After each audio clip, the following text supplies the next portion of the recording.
presentation on body language. And then I realized I'm not a professional, so how can I teach other people about body language? I think if you guys are interested in body language, we're all of some age already, so at some point we already researched and we already looked a little bit into it, right?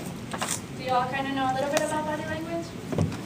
I didn't know about body language until I was in university. All of a sudden, my brother starts bringing these books about body language, and I'm like, body language? Really? People actually study body language? And I learned that body language is, some people say, even more important than what we say, because it goes to the unconscious. So if I tell you that I'm very excited about something, but I tell you, oh, I'm so excited, you're gonna, unconsciously, you're already gonna know that I'm not being honest, that I'm not excited about it, because my language doesn't say that I'm excited about it. So instead of doing the presentation on the do's and don'ts of body language, I just decided to tell you 2 sources of body language that I've used a lot. Well, not used a lot, but that I've learned a lot from. And I'm sorry I was late.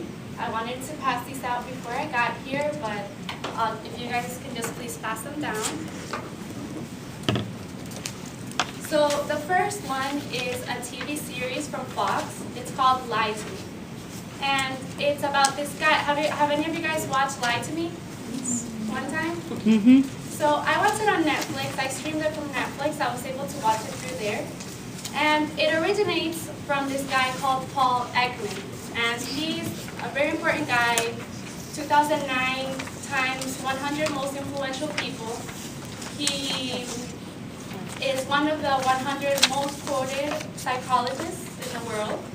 And what he studied is our emotions and our facial expressions. So if you'll notice on that piece of paper, you have different facial expressions that we all make. Those are universal. Every human being, when feeling those emotions, displays that face.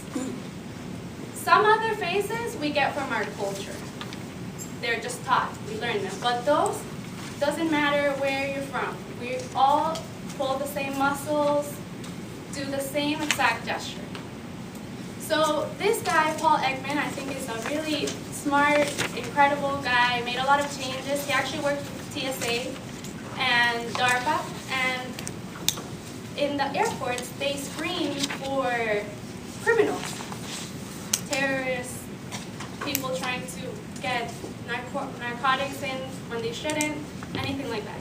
And it was really interesting because DARPA, to test whether it was true or not, set up 2 teams, the red team and the blue team. The blue team were like the good guys that try to get the criminals, and the red team were trying to trick the blue teams to see if what he said was true. They were testing it. And the funny part is that they made him part of the red team, so he was actually trying to disprove what he was saying. And actually, they caught most of the criminals that went through it. So I think is something legit. And then the second one that I was going to talk about is a lady called Amy Cuddy. She is a professor at Harvard. She teaches about negotiations, markets, and power. And she talks how in the animal kingdom and in our kingdom today, when we want to have power, we open our arms. Think about a gorilla right before he attacks, like, you know, trying to make space.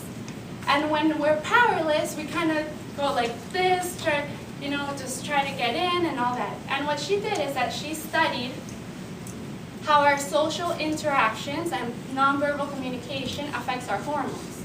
So if you flip the paper, then there was this test that she did where different subjects would come in, and for 2 minutes before a job interview, they would either have powerful positions, you know, just really trying to take up space, or kind of crowded, closing their legs, stuff like that. And what turned out is that the people that made the powerful gestures in all the interviews ended up convincing the employer to hire them because they were comfortable. It actually affects how we feel and how we think. So you say your mind can control your body can also control your mind. So body language is really important. I have learned so much through body language, and I'm so thankful to my brother that taught me about it for the first time, because otherwise I would be lost. I wouldn't know the importance of body language and how it portrays and enforces what we say and what we think.